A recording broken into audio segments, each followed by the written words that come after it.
Now let's take a look at things from a broader perspective. According to Moody's last year, Malaysia's economic growth would likely slow down in the next 2 years as a weak global economic outlook could weigh on commodity prices. This is what the data shows. Without a recession in the US and Europe in 2020, then there could be a rebound in global growth in 2021 and 2022. The US-China trade war already has an impact on global trade and the economy. And in the worst case scenario, it could disrupt supply chains and lead to a recession in the US and hurt Malaysia. Now back to Muhammad to see what our guests have to say about how this budget can help us face these challenges. Right, thank you, Prita. Now, with Professor Rajah, who has joined us once again, what do you think came out from this budget that can help us face these challenges? I think one of the situation that we'll have to face is the fact that most organizations are actually projecting a recession next year, including UNCTAD, which is probably the most conservative in relation to making that sort of a point. But also some people are saying that recession might be delayed a little bit in view of the US presidential election, which is scheduled for November next year. Yeah, but in what way will that affect them unless Trump simply manipulate the goes market back by reducing? See, what has happened in the US is this. The initial attempt is to bring back investments. So you raise tariffs on imports.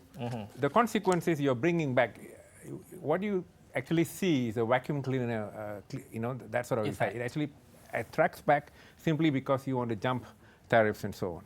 But there's a limit to that, because once you attract back those firms, and you have a situation where the cost of production there is higher, they are there not because they have much cheaper costs elsewhere, no, but because they have higher tariffs.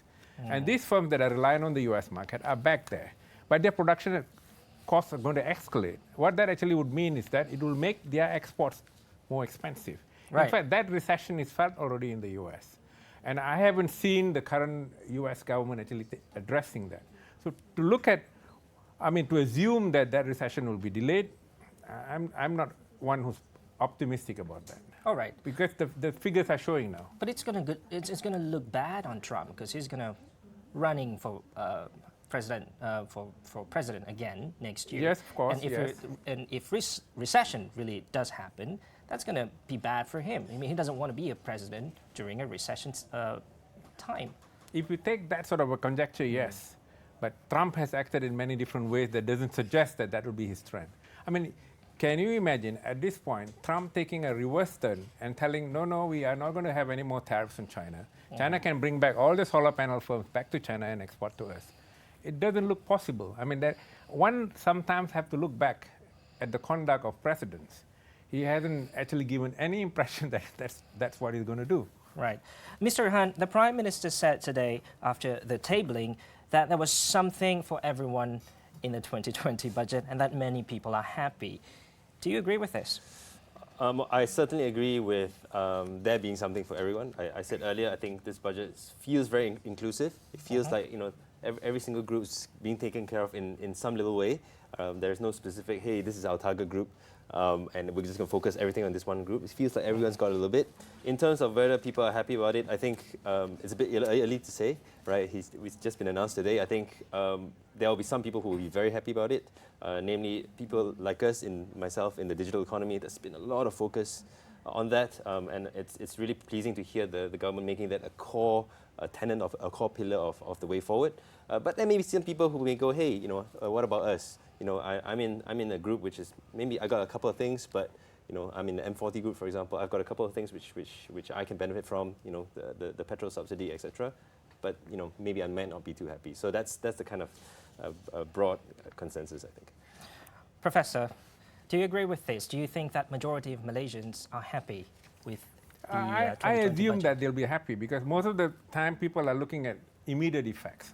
But I'm not particularly happy though. The reason is, are we actually dealing with... From the point of view of yes, no. From the point of view of an economist, are we actually dealing with a population that's got an incidence of poverty 2016 as 0.4%? That has actually dropped from 49 from 3% in 1970. What it actually means is that we have... I'm sorry, what's that number for again? 49.3% in 1970. Oh, poverty, okay. Yeah. What actually has happened is this. Using a compounded interest rate, inflation rate of about 3.5%, Yeah.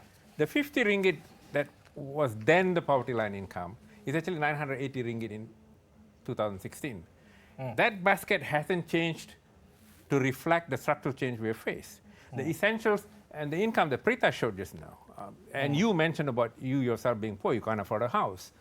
Now, these are things most countries would have taken account of, and we haven't. And Dr. Phillips made the comment, the UN special reporter, he made the comment that we're cheating with statistics. Not only that, we have lots of people who are not in the enumeration because they are in areas where you don't access them, but you also have used an income that's somewhat outmoded from 1970.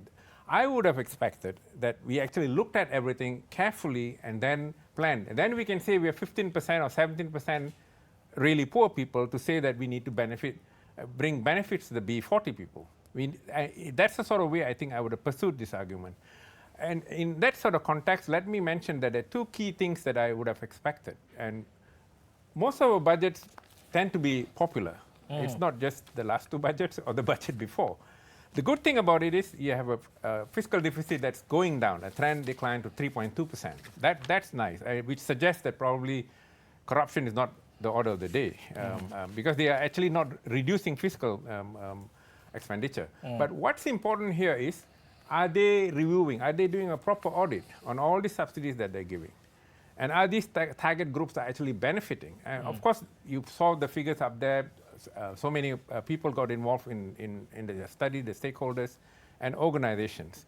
But inclusive also means all target groups are somewhat reflected there. It's not just about looking at the indicators. That's the first part of it. The second part of it is then audit done in enabling these people. It's not just enough to provide the subsidy so that you'll have what you call kemiskinan tegar, which is persistent poverty. If you have generations of people just hanging there, you haven't solved the problem. Remember, the reason why you target incomes to the poor is not just about feeding them because you don't want to see them suffer. It's also about enabling their minds to realize the creative self. How much intelligent people like him can be, the capacity for him to innovate is not as much as, say, a few million people who haven't got the ability, the time, the space, and the resources to think and reflect. Human beings are the only ones that are active in that process, even though you can have robots.